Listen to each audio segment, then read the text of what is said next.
Looking for an easy to do at-home digestive support? Then you might want to consider using apple cider vinegar. But why would we need acid support? Who should try this? Who shouldn't?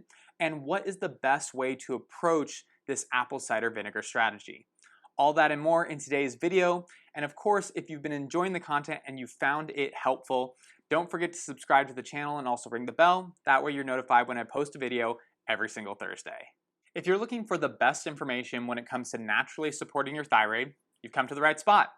My name is Dr. Bodle, and I specialize in helping women with Hashimoto's and low thyroid to lose weight and improve their energy naturally. And one of the big things that we often look at to help support that process is making sure that our digestion is working well. So why do people have issues with digestion and low stomach acid? Well, if we remember, our thyroid gland is what sets the metabolism for all the different systems in our body. And if we're having issues with our thyroid, then these other areas are going to tend to slow down. This can cause a decrease in our stomach acid production, which can not only make it difficult for us to initially start breaking down our food, but it is also required for the signaling pathways that activate all the steps that follow. It's actually the low pH or the acidity of the stomach which signals to things like our gallbladder and our pancreas, letting them know that they need to get prepared and that food is on the way. One of the big issues here is when we have low thyroid contributing to low stomach acid production, it traps us in one of those loops that we often talk about. Low thyroid causes problems with digestion, and those digestive problems can then feed back and cause issues with our thyroid gland. Additionally, some other common causes of low stomach acid production include low glucose levels and low B vitamins. The process of making stomach acid is very energetically demanding, and both glucose and B vitamins are heavily involved in the energy production required for this process. Lastly, be aware that certain kinds of food sensitivities and food reactions can also cause changes in stomach acid production. I think people usually think about reactions to food causing an increase in acidity, but that's not always the case. Now, if some of these scenarios already sound like you may be a good candidate to use apple cider vinegar. But here's some additional symptoms that you can look for to make sure that it's a good fit. If you notice severe gas and bloating within 30 minutes of eating, if you struggle to digest protein-rich meals, or if you have a history of reflux, all of these are big indicators that you could be dealing with a low acid environment in your stomach. But keep in mind, this is just the first step in the digestive process, and issues here can have strong downstream effects. So sometimes people have a multitude of digestive issues and they don't realize that they actually relate back to changes in the acid environment in our stomach. On the flip side, if you're someone who has a history of ulcers, inflammatory gastritis, or have issues with histamine sensitivity and breaking down fermented foods, then you'll probably want to steer clear of apple cider vinegar. If you've dealt with some of these issues in the past but still feel like you could benefit from some acid support, and you follow my recommendations that I'm about to discuss, but you notice a severe increase in symptoms, then it's likely that those issues have not yet resolved. This is not something that you want to take care of at home, and you should follow up with your doctor to see if there's any changes or recommendations that they have for you to get this stuff fixed.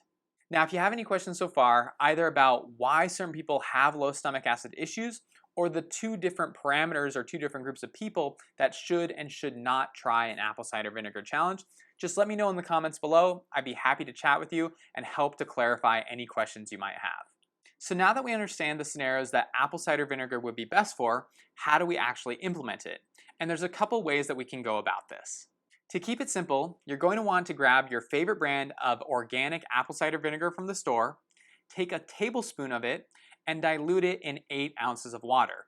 You're then going to want to drink that about 5 to 10 minutes before every single meal. Do this for a period of 2 weeks, then reassess.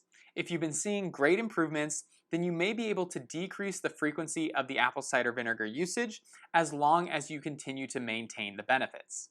Eventually, many of my patients go from using it 3 times a day to using it only 1 time a day in the morning. By taking it before breakfast, you can set yourself up for digestive success throughout the rest of the day. While mixing 1 tablespoon of apple cider vinegar and water is the easiest and quickest way to do things, I usually recommend a slightly more complex recipe to my patients. That way things are more enjoyable for them. When we tend to enjoy things, it makes it easier for us to be more compliant and see success long term. So in addition to the 1 tablespoon of apple cider vinegar, I'll have my patients mix that with 8 ounces of unflavored sparkling water, 1 teaspoon of honey, and either a quarter or a half of a squeezed lemon. If you're adverse to the taste of the apple cider vinegar, this is a great way to do it. And even if you like the taste, this is a fun way to mix up your morning routine and give you an enjoyable beverage to go along with your breakfast. So if you struggle with low thyroid, hypoglycemia, or nutrient deficiencies, and have symptoms like gas and bloating, difficulty digesting protein, and reflux, apple cider vinegar may be a great support for you to try at home. Let me know what you think of the recipe, and more importantly, let me know how you feel when you start implementing some of these strategies. If you like this video but need more help naturally supporting your thyroid symptoms, send me an email at contact@seattlethyroidhelp.com and I can get you all the information you need to set up a free one-on-one consultation with me to determine if we would be a good fit to work together and help you out with some of these health challenges. If you're more interested in continuing to work on some of these things at home, don't forget to grab my free download, which is 109 foods to boost your thyroid and improve your energy, and you can get that at the link in the description box below. But that's all for today. As I said before, if you have any questions, drop them in the comments box below. Don't forget to like and subscribe, and also don't forget how amazing and incredible I think you all are. Thanks again for hanging out with me, you guys. My name is Dr. Bodle, and I'll see you guys next week.